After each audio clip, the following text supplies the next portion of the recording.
Welcome back to the Old Soul Millennial channel. In today's video, I'd like to do an overview and test the operation of this aerator. Now this aerator is made by Brinly, and this is a model PA-403BH.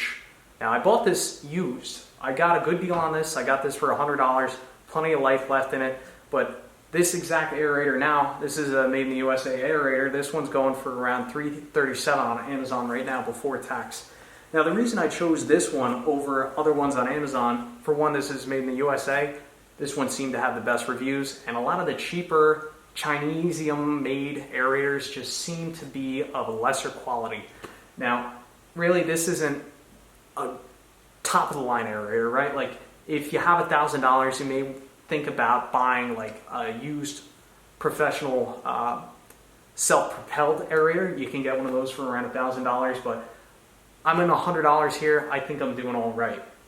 So why aerate your lawn? Well, last summer rather, my front lawn suffered a lot of damage. We went through a drought. A lot of the grass died off. It's partially my fault for not watering, and the crabgrass took over, and now I have a lot of bare spots. I ended up hoeing out a lot of the crabgrass, but I'm at the point now where I want to try and rejuvenate the lawn. I want to try and get some nutrients down back into the roots, replant some grass seed, and just help loosen up the soil and let the lawn breathe. So by using an aerator, a plug aerator, what we're going to do in theory is put little holes throughout the lawn. Little chunks of dirt are going to pop up through the tines. That'll break down, so it'll loosen up the soil, allow water and nutrients to go down on the lawn, and additionally, if I throw some seed down, it should give like a spot for that seed to kind of sink down below the soil, hopefully take root, grow, and help to rejuvenate the lawn. So now, without further ado, I'm going to take the camera off the tripod, and we'll kind of quickly go over the construction of this unit. We'll take it outside and give it a test. Now you got to remember, I didn't put this together. When they manufacture these, they try and make them so that they can pack them as tightly into a compact box as possible to try and save on shipping cost. So, you know, just keep that in mind. So I guess we'll start with the bottom here. So plastic wheel, plastic tire, not a huge fan. A little bit loose, a little bit chintzy, not the best. But the steel they use, pretty heavy steel here. We have 1/4-inch steel probably. As for this side, this is probably more like 1/8-inch steel. And the plate they use to attach the tines to is probably somewhere in between those, maybe 3/16-inch steel, something like that. So how does this work? How do the wheels go up and down? Well, this piece of steel is attached to the main inner shaft. This is welded onto that inner shaft. That inner shaft goes through all the tines. There's a through bolt right here, which connects this lever as well as this piece of steel to that inner shaft. So this is all one solid piece. Well, it's connected, but in theory, it's one solid piece. So in order to lower the tines, what you do, you take this handle, push it to the left, which pops the handle out of that holding pin, and then this handle basically operates as a lever. So as I push this handle forward, you can see both the tires go up because that inner shaft is all connected. So that's roughly how that works. And again, when you want to lift it up, just use this lever, pull it back, and it'll position itself inside that holding pin. And then you can move across the lawn, go across the driveway, wherever you want to go.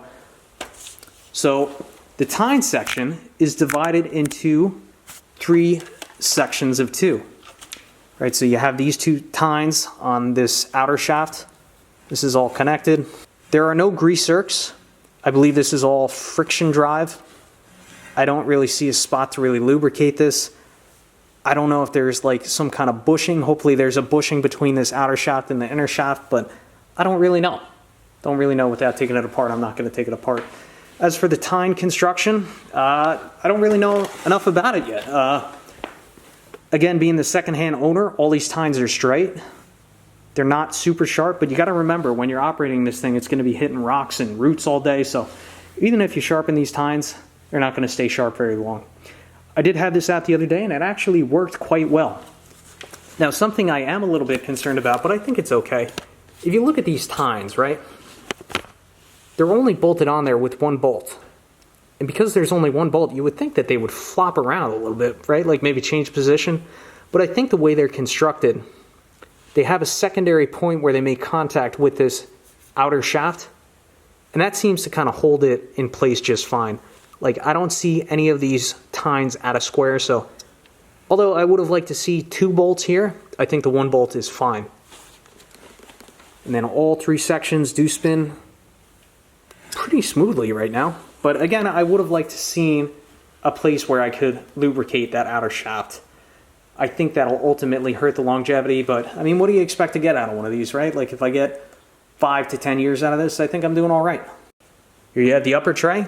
What I do like is that there is a drain hole here, also a little space there, that's fine.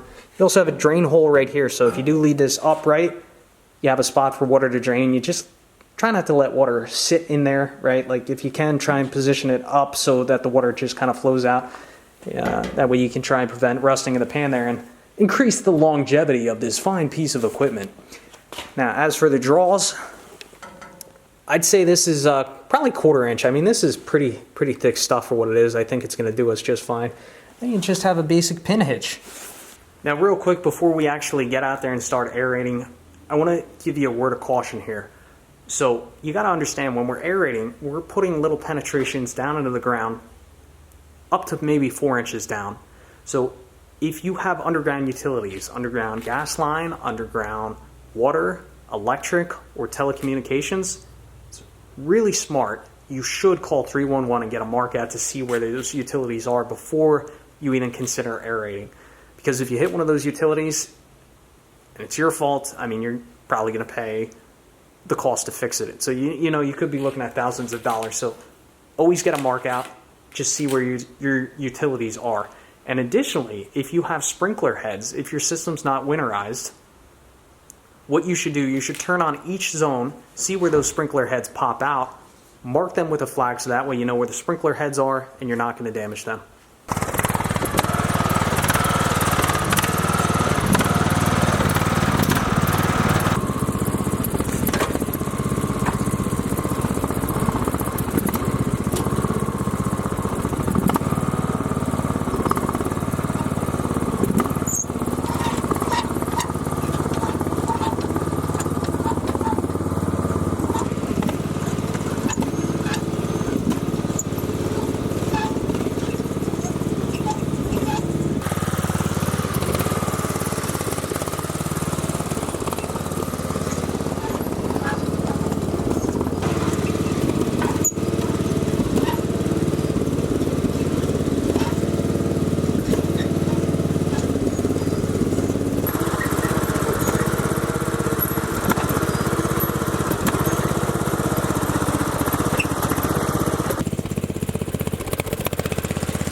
So initial impressions, I gotta say this thing is actually doing a pretty darn good job. Now, I'm not seeing a lot of perfect plugs. Like, here's a little plug right here. But what I am getting is depth. If I take my finger and go down in one of these holes right here, I'm probably getting around 2 inches of depth, if not 2.5 inches. There's a zip tie. Put that in my pocket. But, you know, when you aerate, you are gonna cause a little bit of trauma to the lawn. Right, like there's a little bit of tearing right here, not ideal, but I mean, you can just see the condition of the lawn right here. I mean, there's pretty much no grass. Weeds are already starting to try to come in. So in this particular section, I'm not really concerned about tearing this up because I'm probably going to go over this maybe 2 or 3 times. And you can see there's like no grass right here, but it does seem to not tear the grass as much when you have a better grass foundation, if you will. Like here, you can see we're actually getting a couple nice plugs, and what'll happen over time, this will dry up, this will break down, but again, we're just loosening up the soil, allowing water and nutrients to get down in here. Yeah, probably 2-inch hole right there. But overall, I gotta say I'm pretty darn pleased. You know, $100 investment for me here. I'd say we're doing pretty good.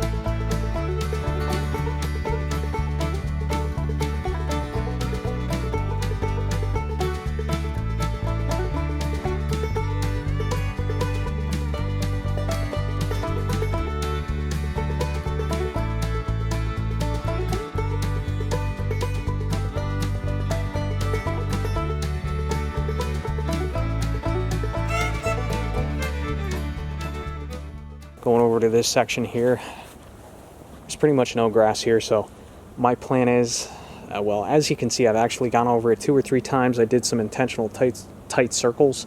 So when you do really tight circles, it actually tears things up a bit more, which that's what I was intending here. So I'll throw some seed down. I have a little bit of topsoil in the woods. I'll level this all out with.